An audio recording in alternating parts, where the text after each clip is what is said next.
Queridas e queridos, aqui a gente começa a segunda parte da correção da prova do Enem 2017. Primeira parte já foi feita, corrigida, postada. Link daqui está na primeira parte, link da primeira parte vai estar aqui também.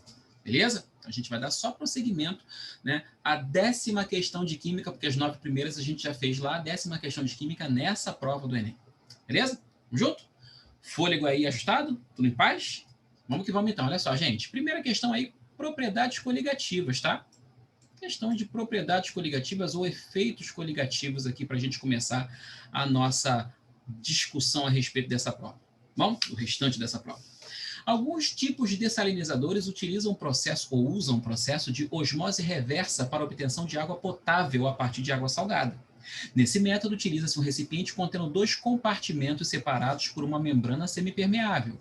Em um deles, coloca-se água salgada e no outro recolhe-se a água potável. A aplicação da pressão mecânica no sistema faz a água fluir de um compartimento para outro. O movimento das moléculas através da membrana, moléculas de água através da membrana, é controlado pela pressão osmótica e pela pressão mecânica aplicada. Bom, para que ocorra esse processo, é necessário que a resultante das pressões osmótica e mecânica apresentem... Gente, vamos lá. Primeiro, efeitos coligativos. Se lembra quais são os 4 efeitos coligativos? Temperatura de congelamento muda, temperatura de ebulição muda, pressão osmótica muda, pressão de vapor muda. Tá? Muda como? Vamos lá? Tem uma dica aqui que é sensacional, que o meu professor me ensinou e eu, como professor, ensino para vocês. Tá? Que você já deve saber, porque seu professor também já deve ter te ensinado. É uma dica que é para você. Literalmente para você. E eu acho essa sensacional. Essa é muito boa. Bom, vamos lá. Esse V é pressão de vapor. Não é volume não, tá, gente? Pressão de vapor. V, pressão de vapor. O, pressão osmótica. Então, são 2 pressões. Pressão osmótica. Aqui são 2 temperaturas. Temperatura de congelamento e temperatura de ebulição. Tá bom? Antes da gente continuar, tá vendo que o biquinho do V aponta para baixo? Se o biquinho do V aqui aponta para baixo, setinha para baixo nele. E aí tu vai alternando para baixo, só para conferir se está certo mesmo. Chapeuzinho do E na ponta para cima, setinha para cima. Tá? Jeff, o que você fez aí então?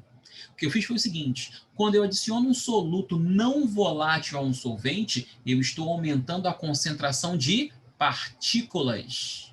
P, partículas. O que é partícula? Moléculas não ionizadas, né?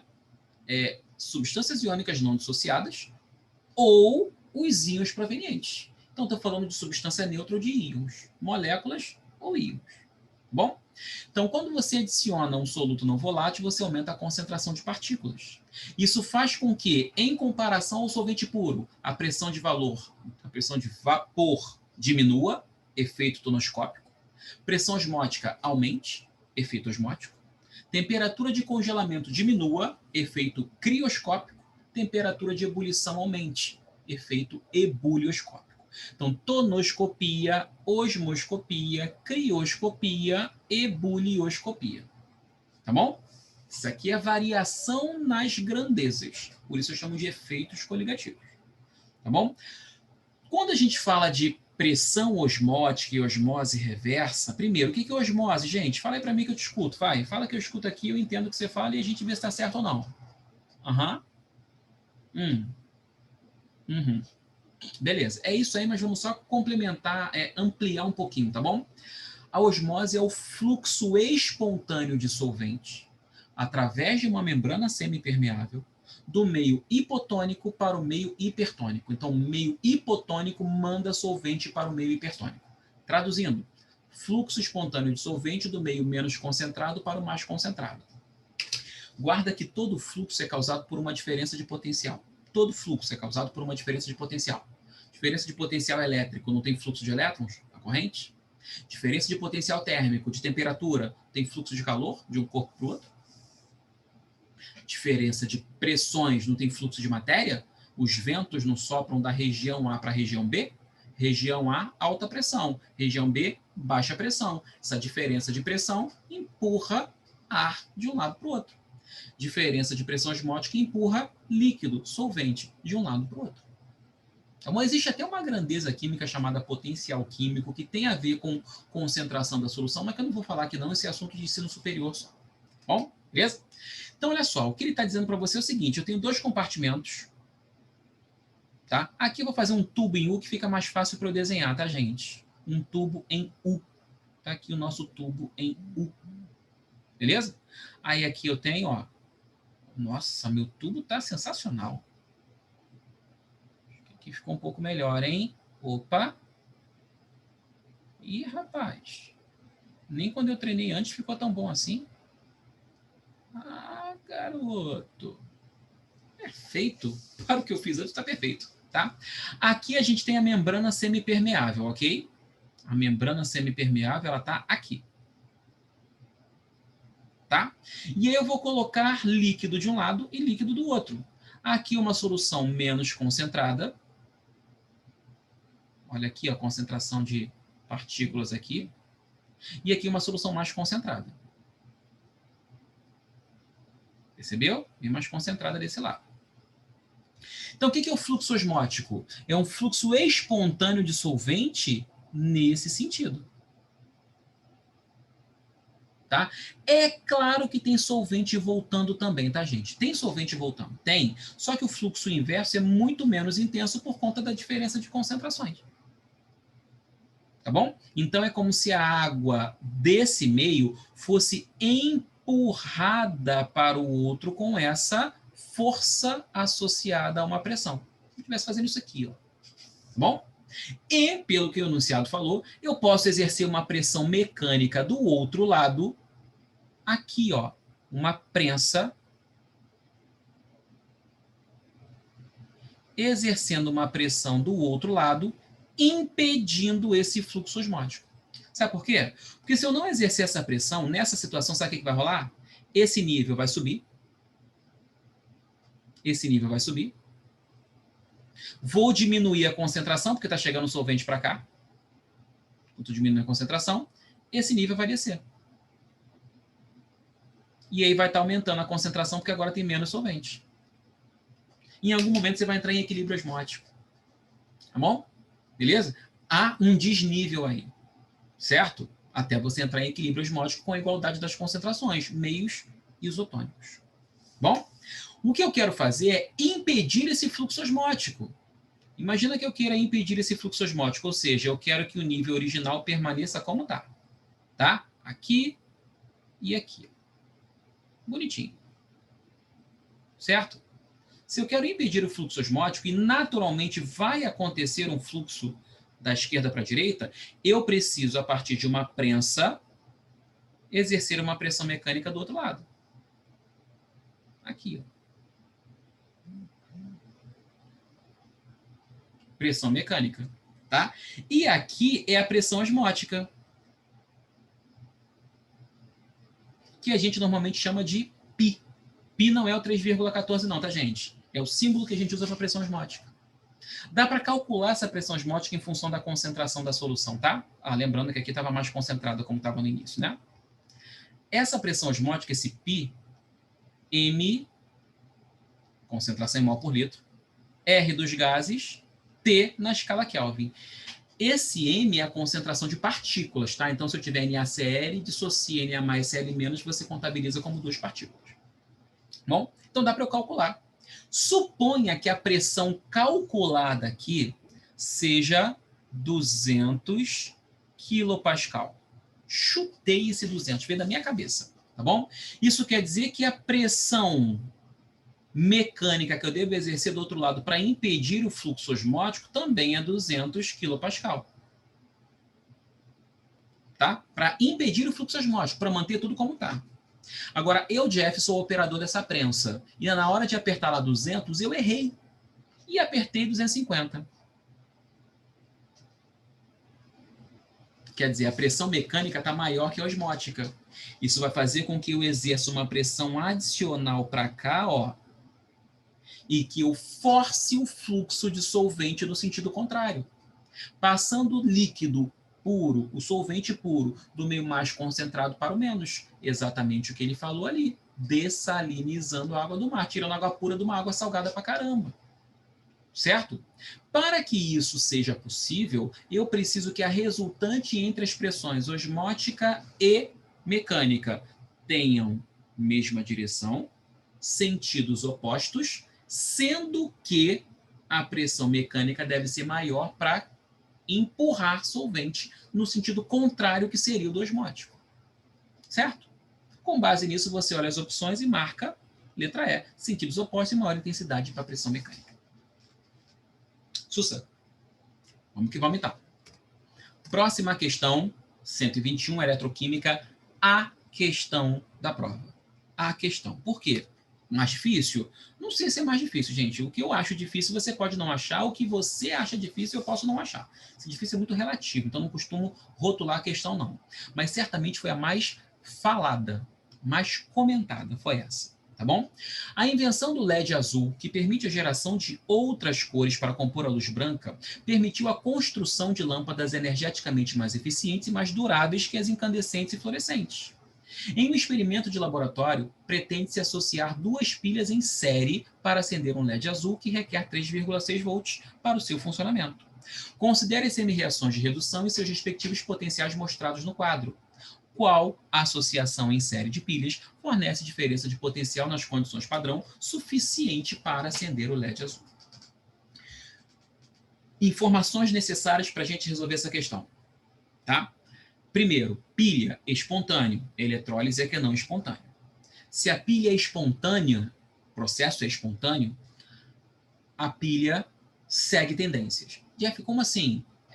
O potencial que está aqui mede uma tendência a sofrer redução. Tá? Se o processo em questão é uma pilha, eu vou seguir as tendências que esses potenciais indicam. Ou seja, sério é o maior potencial de redução. Logo, sério vai ser o cátodo em qualquer situação em que ele esteja associado com os outros. Qualquer uma. Tá bom?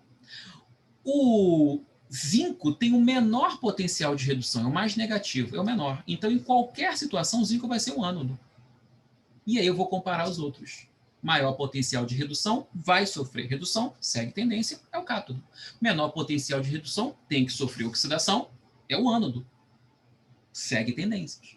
E como a pilha é bem comportadinha, está seguindo as tendências, uma dica. Cátodo te lembra cátion. Cátion é positivo. Então, na pilha, o cátodo é o polo positivo. Ânodo te lembra ânion. Ânion é negativo. Então, na pilha, o ânodo é o polo negativo. O fluxo de elétrons do ânodo para o cátodo. Sempre do ânodo para o cátodo. Na eletrólise, o processo não é espontâneo, não é bem comportado. Então, tem uma inversão dos polos. O fluxo de elétrons continua sendo do ânodo para o cátodo, porque lembra, ânodo tem a oxidação. Oxidação é perda de elétrons. Então, no ânodo é o eletrodo que vai disponibilizar os elétrons, porque ele vai perder, ele vai soltar esses elétrons, para que no cátodo ocorra a redução. Então, o fluxo de elétrons é no ânodo para o cátodo também. Só que na eletrólise, o ânodo é o polo positivo e o cátodo é o negativo. Tem uma inversão aí. Certo? Beleza? Cálculo de DDP. Diferença de potencial. Potencial padrão de redução do nosso cátodo menos potencial padrão também de redução do nosso ânodo. Tá? Potencial padrão de redução do ânodo. Ah, mas o ânodo vai oxidar. Usa o de redução também. Tá bom? Só você fazer isso. Numa pilha, o processo é espontâneo. Pila não, né, gente? Pilha. O processo é espontâneo. Então, essa diferença de potencial sempre é positiva. E isso te dá margem a um macetinho, que é o seguinte: se você sabe que o processo é uma pilha, é só você fazer o maior potencial de redução menos o menor, porque tem que dar positivo mesmo. Mas só se o enunciado deixar bem claro que é uma pilha. E ele deixa. Certo? Ele deixa claro. É diferente de uma questão que quer descobrir se o processo é espontâneo ou não. Se você fizer maior menos o menor, tu está partindo da premissa que é espontâneo. Se o problema perguntar se é, já é. Tá bom? Outra coisa, já você falou que essa questão aí, o pessoal reclamou muito, foi muito falatória. Foi. Sabe por quê? Porque essa questão ocupava uma página inteira. Uma questão que ocupava uma página inteira. Tá? Você pega a prova, Enem 2017, prova azul, questão 121. Olha, a questão da página inteira. E, nossa, é um absurdo uma questão que ocupa uma página inteira. Gente, a questão só ocupou a página inteira porque as opções são figuras. Opção não é um número, não é uma frasezinha, é uma figura. E eu não posso colocar a figura pequenininha como eu coloquei aqui para você. Está pequenininha, você quase não está enxergando o que está acontecendo. Por isso que eu joguei para o lado de cá e expandi um pouco. E para não ter que ir e voltar o tempo inteiro, eu ainda fiz isso. Ó. Eu trouxe para cá a tabelinha. Agora, antes da gente fazer essa questão, 2 pilhas, certo? 2 pilhas. Você consegue ver aqui nessa pilha o positivo e o negativo, não consegue? Deixa eu ver aqui, tentar aproximar. Aqui, positivo e negativo, tá vendo? Beleza? Positivo aqui em cima, negativo aqui embaixo, tá vendo? Aqui, foi. E nessa outra também, positivo e negativo, você consegue ver, não consegue? Beleza? Tá vendo aqui? Quando você vai colocar 2 pilhas, concorda que você faz assim, ó, liga o polo positivo de uma com o negativo da outra, é assim que você encaixa as pilhas? Positivo com negativo. Você nunca liga 2 pilhas em série assim. Não funciona. Negativo com negativo não funciona. Muito menos assim. Positivo com positivo também não funciona. Se ligou nisso ou não? Beleza? Não é assim que você liga? Positivo com negativo aqui? Se ligou? Deixa eu só tirar aqui da luz. Pronto. Se você sabe isso, e eu sei que você sabe, isso não é química. Isso é senso comum. Não é? Senso comum. Se você sabe isso aqui, você vai comigo eliminar 3 opções absurdas. 3 absurdas. Tá bom? Antes de fazer qualquer conta. 3 absurdas. O que a gente vai fazer é o seguinte, ó. Sério. Sério tá aqui. O potencial de redução do sério é mais 1,61. Então, em qualquer situação que o sério tentasse ligar alguém, ó, numa pilha, gente, você pegaria esse eletrodo e ligaria aqui, ó. Certo? Fechou uma pilha aqui. Esquece o resto. Não teria isso aqui, ó. Não tem isso aqui numa pilha convencional, numa pilha comum que a gente faz. Não tem isso. Acabou. Tá ligado aqui. Não é isso? Só que o que ele fez? Ligou em série. Então, ó, ligou esse eletrodo no eletrodo da outra célula e esse aqui no eletrodo da segunda célula. Então, você associou 2 pilhas. Isso aqui é uma, isso aqui é outra. Ele fez a ligação em série. Positivo com negativo que liga, não é isso? Fechou? Ok. Sério, potencial de redução mais 1,61. É o maior de todos. Então, ele é o cátodo, independente de quem esteja associado a ele. Beleza? Então, sério, positivo, porque cátodo te lembra cátion, cátion positivo. Níquel tem que ser o ânodo. Ânodo, ânion, ânion negativo. Agora, entre zinco e dicromato. O dicromato é o segundo maior, né? E o zinco é o menor de todos. Então, certamente, o dicromato, o maior potencial de redução, vai ter a redução, vai passar pela redução. No que passa pela redução, vai estar no cátodo. Se está no cátodo, cátion positivo. E o zinco negativo. Opa! Eu estou ligando negativo com negativo. Eu estou ligando positivo com positivo. Funciona? Não. Repete o raciocínio para a letra B. Sério, já sei que é o cátodo. Maior potencial de redução de todos. Zinco, já sei que é o ânodo. É o menor potencial de redução de todos. Ele vai ser o ânodo independente de quem esteja ligado a ele. Dicromato e níquel. Olha o dicromato 1,33. Olha o níquel menos 0,25. Dicromato, cátodo, níquel, ânodo. De novo, negativo ligado a negativo, positivo ligado com positivo. De novo, essa montagem não funciona. Aí eu vou para frente. Aqui de novo e novamente trouxe a tabelinha para poder consultar. Sério é o cátodo independente do que role, não é isso? Maior potencial de redução de todos, está aqui. Zinco, ânodo. Dicromato é o cátodo comparado com o níquel. O dicromato só não vai ser cátodo se ele estiver ligado se ele estiver formando a pilha com o sério. Como está aqui, ó, sério e dicromato. Aí o sério é positivo, o dicromato é negativo. Tá? Só nessa situação. Mas aqui, o dicromato vai ser positivo e o níquel negativo. Opa, essa pilha funciona, hein? Essa pilha funciona. Sério com dicromato. Sério positivo, dicromato negativo e o zinco negativo sempre. Não é isso? Níquel positivo. Opa, essa pilha funciona. E aqui, zinco, negativo sempre. É o menor potencial de redução. níquel positivo nesse caso. Negativo com negativo, positivo com positivo. Vou até sair daqui da frente para você ver que está ligado mesmo aqui, ó. Beleza? Está ligado ali. Essa aqui não funciona. Só posso marcar letra C ou letra D. Jeff, e aí, como é que eu faço? Ué, calcula o DDP agora. Diferença de potencial. Potencial padrão de redução do seu cátodo menos potencial padrão de redução do seu ânodo. Você vai fazer isso para as duas, tá? Aqui, sério e zinco, maior menos menor, não é isso? Na primeira pilha, pilha 1 e pilha 2. A DDP na pilha 1, diferença de potencial na pilha 1, vai ser sério 1,61 mais 1,61 menos o do zinco, menos 0,25.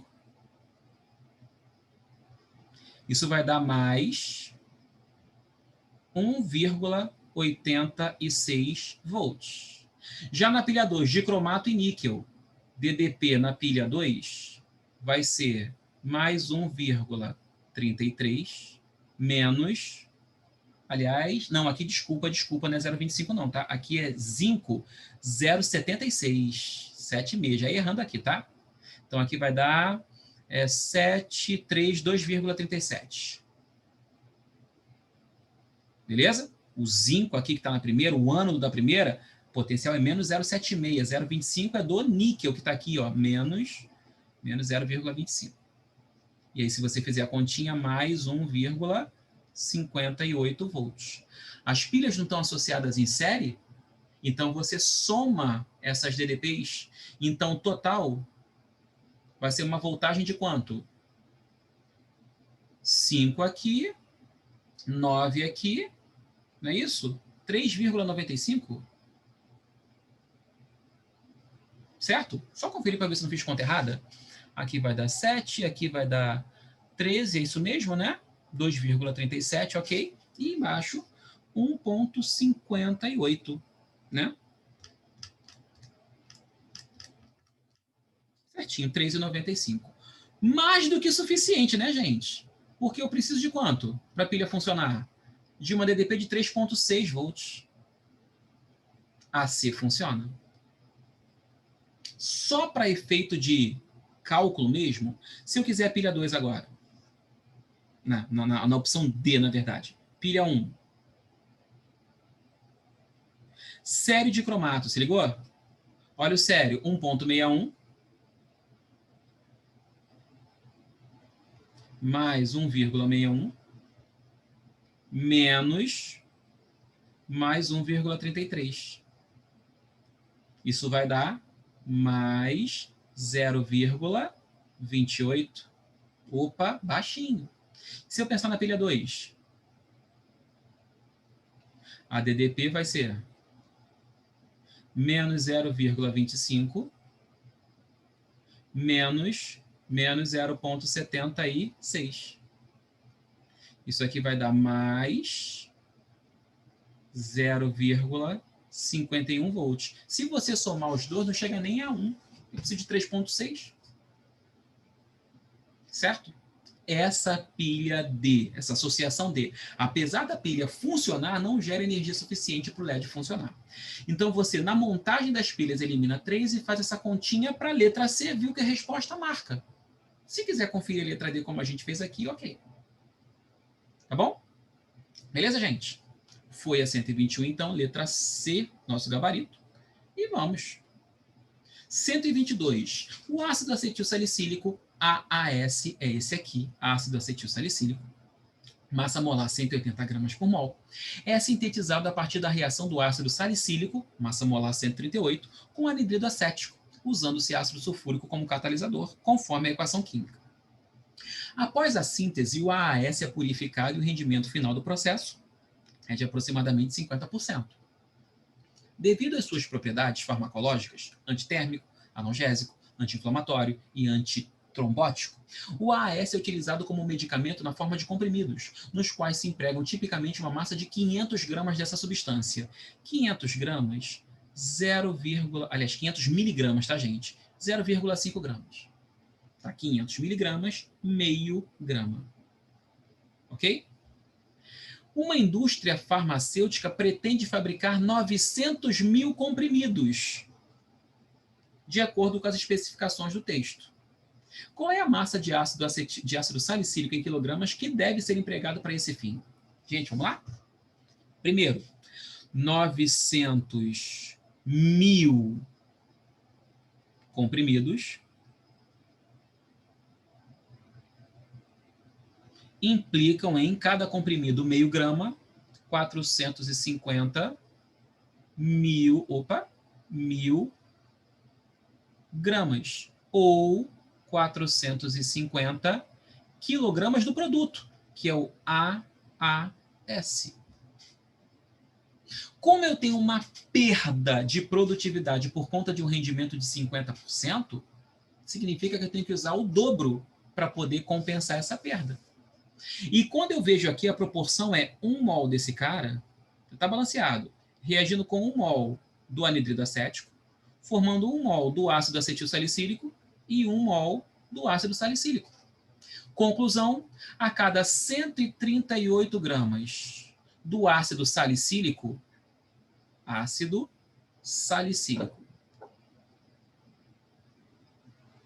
gente produz 180 gramas do ácido acetil salicílico. 1 mol para 1 mol. 138 para 180. Quanto do ácido salicílico eu precisaria para produzir 450 quilogramas? Grama para grama, quilograma para quilograma. Tá valendo. Faça essa continha rápida, esse X dá 345 quilogramas do ácido salicílico. Entretanto, apressados poderiam vir aqui e marcar a letra B, né? Entretanto, o rendimento não é 100%. Rendimento de 50% significa que você está produzindo menos do que você poderia.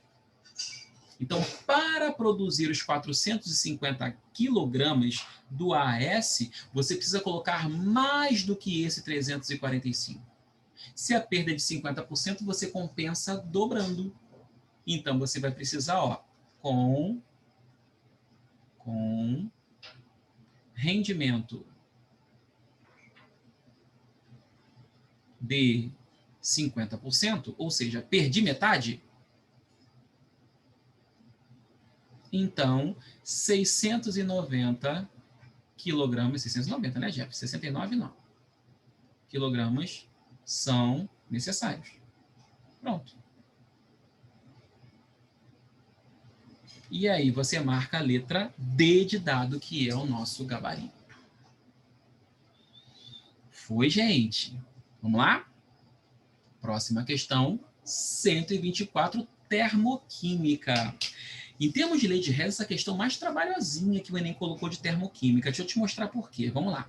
O ferro é encontrado na natureza na forma de seus minérios, tais como hematita, alfa Fe2O3, magnetita, Fe3O4 e a ulcita, FeO.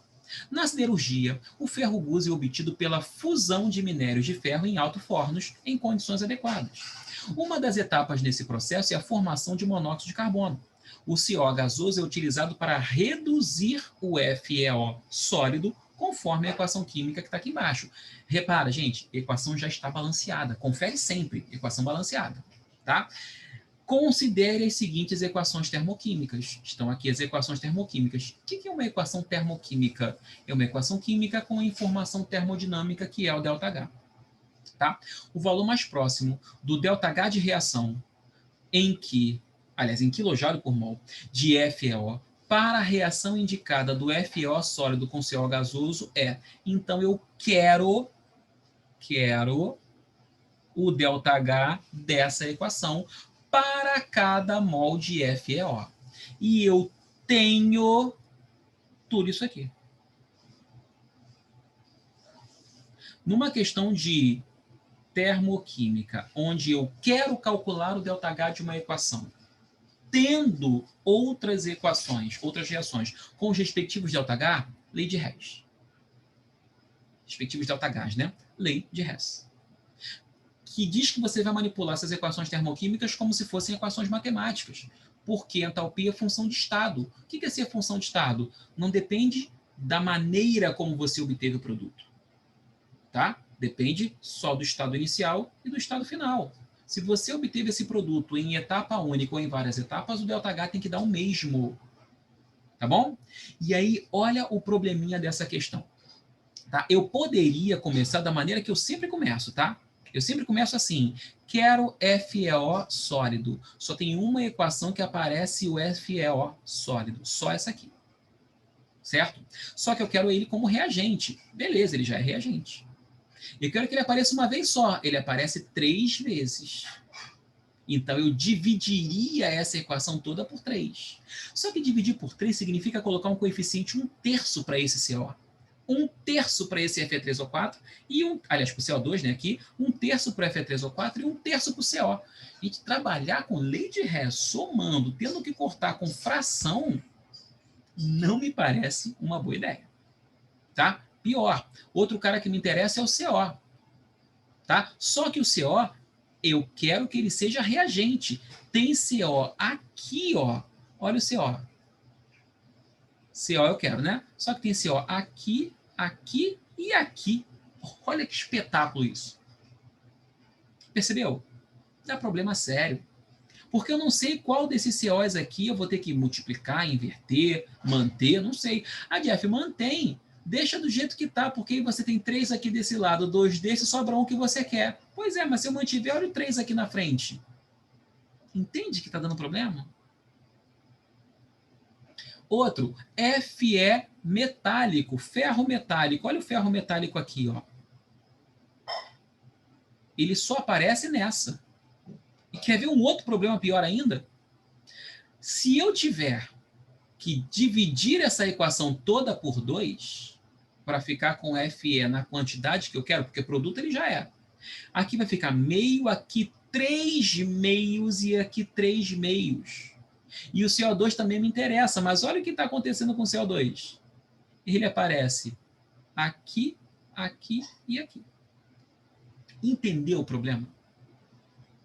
Uma dica. Você está percebendo que na equação global, vou apagar tudo aqui, tá, gente? Apaguei tudo. Na equação global, o FeO e o ferro aparecem na mesma quantidade. Um de um lado, um do outro. Certo? Se aqui tem 3 e aqui tem 2, para a gente não trabalhar com fração, eu vou pegar de cima, vou multiplicar por 3, vou pegar essa, vou multiplicar por 2. Sabe por quê? Porque 3 aqui vezes 2 ferros dá 6. 2 aqui vezes 3 do FeO dá 6 também. Fica 6 para 6. Depois é só simplificar. Certo? E aí eu evito ter que trabalhar com fração. Beleza? Vamos tentar? Vou pegar a primeira equação aqui, então. Vou multiplicar por 3. 3 do Fe2O3 sólido mais 9 do CO gasoso, produzindo 6 do ferro metálico sólido, mais 9 do CO2 gasoso. Como eu multipliquei por 3, o ΔH passou a ser menos 75 kJ. Menos 75, multipliquei por 3. A segunda minha proposta foi multiplicar por 2, para igualar FeO com ferro. Lá em cima estão iguais. Depois eu vejo o que acontece com o resto. Eu tenho que confiar na questão nesse momento. Tá? Vou pegar essa aqui, ó, multiplicar por 2, já fica 6 do FeO, como eu queria. 2 do CO2. Do lado de lá, 2 do Fe3O4.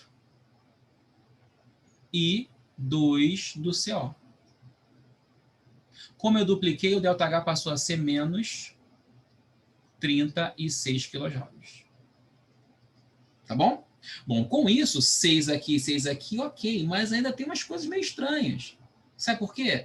Tem um Fe3O4 aqui e um Fe2O3 lá em cima que não aparece na minha global. Mas dá uma olhada na equação 3. Se liga só na equação 3. A equação 3 tem justamente Fe3O4 como reagente 2 vezes. Justamente para cortar o Fe3O4 que está aqui como produto 2 vezes. Oh, que maravilhoso isso. Além disso, olha, gente, olha como a questão ela se encaminha para a resolução. Aparece como produto Fe2O3 3 vezes no produto. Olha o que aparece aqui, Fe2O3 3 vezes no reagente, prontinho para eu cortar. Então, vou repetir essa. 2 do Fe3O4 sólido mais CO2 gasoso. Do lado de lá, 3 do Fe2O3 sólido e CO gasoso. Percebeu uma certa simetria? CO2, CO2 3 vezes aqui, né? CO e CO 3 vezes aqui, 9 de CO, 9 de CO2. Se eu mantive essa terceira, o ΔH é mantido. Mais 47. Se você somar essas três equações, e consequentemente somar o ΔH, olha o que vai acontecer, gente. Fe2O3 3 vezes, Fe2O3 3 vezes. Fe3O4 2 vezes, Fe3O4 2 vezes. CO, aqui são 9. Aqui eu tenho 2 mais 1, 3. Então, 2 mais 1, 3. Quando eu cortar com esse 9, sobram 6. CO2, aqui eu tenho 2 mais 1, 3. Como eu tenho 9 lá, sobram 6 também. E aí, tu não vai acreditar. Não vai acreditar. 6 do FeO sólido, 6 do CO gasoso, 6 do ferro sólido, 6 do CO2 gasoso. Ou seja, o que a gente encontrou foi a reação que eu quero, só que toda multiplicada por 6. Quanto é que dá esse ΔH aqui, hein? Vou fazer a continha rápida. 47 é o positivo, menos 36, menos 75. Vai dar menos 64?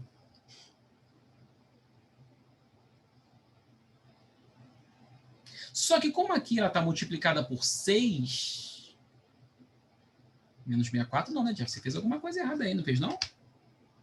Claro que você fez errado, Jeff. Você não multiplicou essa daqui por 2, Jeff. Claro, aqui é menos 7,2, ó. Esqueci, ó. Essa aqui está triplicada, ok. Essa aqui tem que ser duplicada. Eu esqueci. Esqueci. Tá? Desculpa, foi mal. Foi mal. Bom, então aqui menos 7,2. Tá? Aí sim, aí vai dar o valor redondinho, porque eu estava estranhando a resposta. Eu fiz antes, estou só conferindo aqui. 47 é o positivo, menos 7,2, menos 7,5. Vai dar menos 100. Menos 100. Aí sim, menos 100. O valor que eu já tinha lembrado aqui, porque eu já tinha feito essa questão. Tá? Menos 100. Como essa equação está toda multiplicada por 6, eu vou ter agora que dividir por 6. Para essa equação aqui, ó, o ΔH vai ser menos 100 sobre 6 kJ. Certo? 50 sobre 3? 50 sobre 3 dá 17, né? 17 negativo, aproximadamente, menos 17 kJ. Para cada mol do FeO que vai ser consumido. Bom? Beleza, gente? Tranquilinho? Não fosse meu vacilo aqui, o resto estava tudo tranquilinho. Tá, mas acontece, gente, acontece. Tá?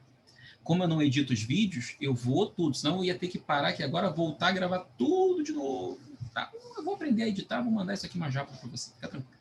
Bom, próximo então, hein? Vamos que vamos. 126 agora. Quem disse para você que no Enem não tem tabela periódica? Tá, já apareceu. Apareceu, nas provas mais recentes apareceu. No ar que respiramos existem os chamados gases inertes. Trazem curiosos nomes gregos que significam o novo, neônio, o oculto, argônio, o inativo, criptônio. Não. Perdão, é isso mesmo. O novo é o neônio, o oculto e o inativo. E, de fato, são de tal modo inertes, tão satisfeitos em sua condição, que não interferem em nenhuma reação química. Não se combinam com nenhum outro elemento e, justamente por esse motivo, ficaram sem ser observados durante séculos. Só em 1962, um químico, depois de longos e engenhosos esforços, conseguiu forçar o estrangeiro, o xenônio, a combinar-se fugazmente com flúor, ávido e vivaz. E a façanha pareceu tão extraordinária que lhe foi conferido o prêmio Nobel. Bom?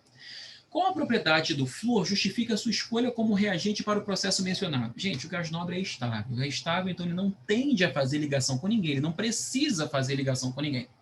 Entretanto, o flúor, por ser o elemento mais... Fala para mim, já marca a resposta. Mais eletronegativo da tabela periódica, força um desemparelhamento de elétrons do gás nobre, nesse caso do xenônio, certo? Uma hibridização justifica isso, a teoria da hibridização consegue explicar isso, e a partir disso o xenônio faz a ligação com o flúor. Na questão que caiu na prova do ano passado do Enem, foi o difluoreto de xenônio, né? Difluoreto de xenônio, ano passado, ano retrasado. Ok? Então, o flúor só consegue fazer isso devido à tamanha eletronegatividade que o flúor possui. Certo? De novo, não é uma questão que compare valores de eletronegatividade, mas é uma questão que pede que você saiba que o flúor é o mais eletronegativo na tabela, por isso ele força, inclusive, gases nobres a fazerem ligações. Bom, foi essa daí. Chegamos. 130, questão de propriedades físicas. Olha essa questão. Gente, interessante nessa questão é que ela fala de cromatografia, tá? Para você que não é do Rio, existe o vestibular estadual da UERJ aqui no Rio, e nesse ano, no exame de qualificação da UERJ, no mesmo ano, tá? Tinha uma questão que falava de cromatografia. Nem essa, nem na da UERJ cobravam que você soubesse o que é cromatografia e como é que ela ocorre. Nenhuma das duas. Mas a dica que a UERJ dava lá, porque a questão era bem similar, você usa aqui. Cromatografia... Vou te dar uma dica, né? Já falei isso algumas vezes, mas não custa nada falar de novo. Quando o enunciado é um pouco maior, eu sempre vou ao comando da questão primeiro. Tá? Porque eu vou no enunciado sabendo o que eu vou procurar. O comando da questão é a substância presente na mistura que migra mais lentamente. Então, isso aqui me interessa. Migrar mais lentamente me interessa. Onde aparecer isso, eu vou prestar muita atenção na hora que eu estiver lendo. A cromatografia em papel é um método de separação que se baseia na migração diferencial dos componentes de uma mistura entre duas fases immiscíveis. Os componentes da amostra não separados entre a fase estacionária, os componentes da amostra são separados entre fase estacionária e fase móvel, em movimento no papel. A fase estacionária consiste de celulose praticamente pura, que pode absorver até 22% de água. É a água absorvida que funciona como fase estacionária líquida e interage com a fase móvel, também líquida, numa partição líquido-líquido. Os componentes capazes de formar ligações ou interações intermoleculares mais fortes com a fase estacionária migram mais lentamente. Opa! Tenho certeza que alguém, quando pega essa questão, vê aquele 22% de água lá, uns 5% volume aqui, e acha que é questão de soluções. Só que não tem nenhum outro número, percebeu? Nenhum outro valor numérico. E as opções não têm valores também, as opções são nomes das substâncias. Quem é que liga mais lentamente? Quem forma a interação intermolecular mais forte com a fase estacionária. Quem é a fase estacionária? É a água absorvida que funciona como fase estacionária. Portanto, quem é que migra mais lentamente? Quem forma interações intermoleculares mais fortes com a água. Quem é que forma interação intermolecular mais forte com a água? A água não é polar? Quem é polar também. Dentre as opções, a substância mais polar interage mais fortemente com a água. Licopeno e hidrocarboneto, apolar. Alfa-caroteno, hidrocarboneto, apolar. Gama-caroteno, hidrocarboneto, apolar. Criptoxantina tem uma hidroxilazinha ali, ó. E a capsolubina tem hidroxila aqui, hidroxila ali, carbonila aqui, carbonila ali. Não estou dizendo que ela é polar pra caramba, não. A cadeia dela é gigantesca. Tá? Mas dentre as apresentadas, é essa que interage mais fortemente com a água, portanto, a que forma interações intermoleculares mais fortes migra mais lentamente e é o que responde ao comando da questão. Capsorubina, letra B de dado. Viu como às vezes a cromatografia no papel, meu Deus do céu, Meu professor não falou de cromatografia comigo. Nem precisava. Interpretação de texto e propriedades físicas. Tá? Eu estou te provando nessas resoluções que isso acontece com relativa frequência. Bom? Questão 132, é a penúltima desse segundo bloco. Propriedades coligativas que nós já falamos antes. Essa aqui, inclusive, a biologia podia falar, né? Uma das estratégias para a conservação de alimentos é o salgamento, que é a adição de cloreto de sódio, historicamente utilizado por tropeiros, vaqueiros e sertanejos para conservar a carne de boi, porco e peixe. Tá? Conservar alimentos, salgar os alimentos. Tá? O que ocorre com as células presentes nos alimentos preservados com essa técnica?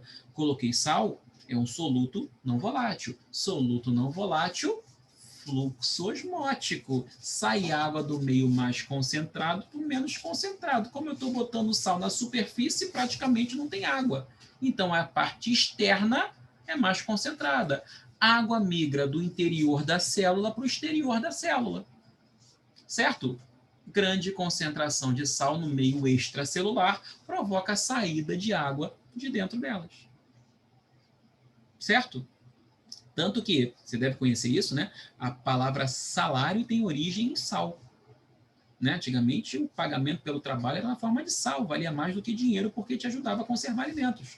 O sal adicional diminui a concentração de soluto no seu interior, no interior da célula?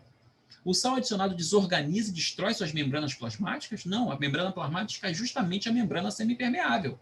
A adição de sal altera as propriedades de suas membranas plasmáticas? Não, altera o meio intracelular, porque a água está saindo.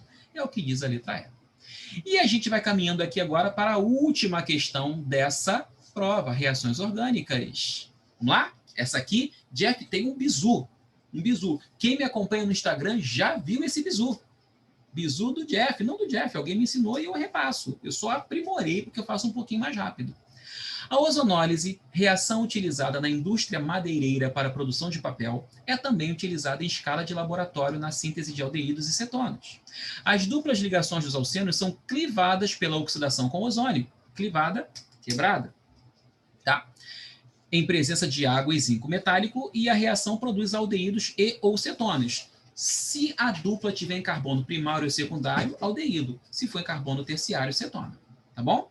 Como ele diz aqui, ó, cadê? Onde é que ele fala ali? Onde é que eu tô? Perdi, gente. Desculpa, perdi porque tem luz na minha cara, não tô vendo aqui. Dependendo do grau de substituição da ligação dupla. Ligações duplas dissubstituídas geram cetonas. O que é dissubstituída? Imagina aqui, ó, C dupla C. O natural é ter hidrogênio e hidrogênio. Se você substitui um desses hidrogênios, você tem uma monossubstituição. Não é isso? Um Rzinho aqui, uma monossubstituição. Se você substitui o outro hidrogênio, você tem uma dissubstituição. Então, dissubstituído significa que o carbono da dupla é terciário. Monossubstituído ou não substituído significa que o carbono é primário ou secundário. E aí vai gerar aldeído. Ok? Onde estamos aqui? Ok. Aí aqui a gente tem um exemplo, né? Ele quebra a dupla, clivagem quebra a dupla. Esse carbono é secundário, vira aldeído. Esse é primário, vira aldeído também. Tá? Sabe como é que o Jeff faz esse tipo de questão? Ele faz assim, ó. Deixa eu te mostrar aqui rapidinho. R, C, H, dupla. No meu Instagram tem isso, tá? Foto a foto. C, R', R, duas linhas, tá bom? Ozônio, O3, presença de zinco e de água. Tem uma hidrólise depois. Não vou entrar no mecanismo propriamente dito da reação, não, tá? Isso é um bizuzinho. Conta comigo. São 3 oxigênios? Conta comigo, são 3 oxigênios? Beleza. 1, 2, 3. Contou 3, né? 3, beleza. Quebro completamente a dupla. Quando eu quebro essa dupla, esse carbono precisa refazer 2 ligações. E o oxigênio tem exatamente 2 para fazer. Opa, ligação carbono-oxigênio. Esse carbono acabou de perder 2 ligações, precisa refazer. Esse oxigênio tem exatamente 2 ligações a fazer. Opa, dupla, carbono-oxigênio de novo. E esse terceiro oxigênio vai para a água. Pronto, a ozonólise está feita. Vamos para os produtos. R, C, dupla O, H, aldeído. R', C, dupla O, R, duas linhas, cetona. terceiro produto, que é o inorgânico, H2O2. O H2O2, água oxigenada, é um agente oxidante. Então, ele poderia oxidar esse aldeído até ácido carboxílico. Só que o zinco impede, o zinco se oxida antes. Tá? E aí impede a oxidação do aldeído até ácido carboxílico. Você para no aldeído mesmo, porque senão vai ser igual à oxidação enérgica. Tá bom? Voltando, vamos usar de novo o que a gente acabou de falar? Aqui, ó, para poder finalizar bonito. Quebrei a dupla, O e O. Certo? Como essa reação tem zinco e água, tá aqui, ó.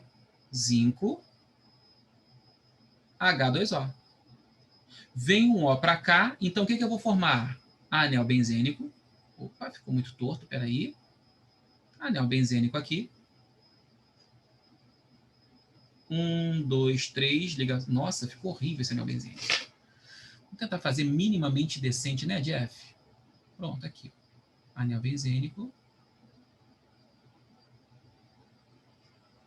Dupla, dupla, dupla. Tá aceitável. C, que tem que fazer uma dupla O. E aqui, o H. Certo? Aldeído benzoico. Aldeído benzoico. Benzaldeído. Ou fenilmetanal. Tá? Mais 1, 2, 3 carbonos, o do meio fazendo a dupla com oxigênio. Então, propanona, acetona, mais H2O2. Não é isso que você vê? Uma dupla sendo formada aqui, ó. Uma dupla sendo formada aqui. E esse oxigênio para a água, H2O2. Benzaldeído, aldeído benzoico ou fenilmetanal. Propanona ou acetona. Letra A. E finalizamos. Certo, gente? Queridas e queridos, mais uma provinha resolvida aqui, te ajudando, né, a estudar para sua prova que está chegando aí. A gente está gravando essa aula aqui dia 20 de janeiro. 20 de janeiro. Eu gravei 4 vídeos no dia 20 de janeiro. Tá? Um vídeo de uma questão de reações orgânicas, um vídeo que foi pedido no Instagram, tá? A questão que foi pedida no Instagram, que falava de água dura, de uma prova do Enem de segunda aplicação, tá? E esses 2 blocos com 9 questões no primeiro bloco, tá aqui anotado, e 8 questões no segundo, 17 questões. Hoje foram 19 questões aqui, ó, prontinhas para você poder trabalhar, exercitar, tirar suas dúvidas e fazer seus pedidos aqui, que eu vou atender logo que possível, tá bom? E aí vou te pedir aquela moralzinha de sempre. Não custa nada, gente, é de graça. Dá o like aqui, é de graça. Se inscrever no canal é de graça. Se inscrever no Instagram é de graça. E o que você ganha com isso? Possibilidade de me pedir questão, de me pedir ajuda, de pedir para, de repente, eu montar uma aula para você dar uma revisão em tal assunto. Apesar da gente poder fazer isso durante as resoluções, a gente faz muito isso durante as resoluções, faz mini revisões, mas quem sabe você não precisa de outra, eu escolho uma questão e faço. Tem uma aula teórica aqui com 3 questões resolvidas de tratamento de água, todas as 3 caindo no Enem, tá? Relacionadas a tratamento de água, tá? Interessante assunto, o Enem cobra isso com bastante frequência, tá bom? Então, estou aqui para ajudar. Me deixa te ajudar. Como é que você me deixa te ajudar? Pede. Se inscreve no canal, ativa notificações, faz o seu comentário lá, dá essa moral pro Jeff, que a gente está aqui, ó, na relação junto com vocês, e vai lá no Instagram, @professor Jefferson Silva, Jefferson com 2 Fs. Peraí, meu arroba tá horrível. Professor Jefferson Silva. Eu sei que o nome é grandão, né, para o Instagram, mas ok, nessa moral aí. Beleza? Lá no direct você pode me pedir questões também. Beleza, gente? Muito obrigado pela atenção e paciência de todas e todos. Um forte abraço. Nos vemos no nosso próximo vídeo. Tchau, tchau.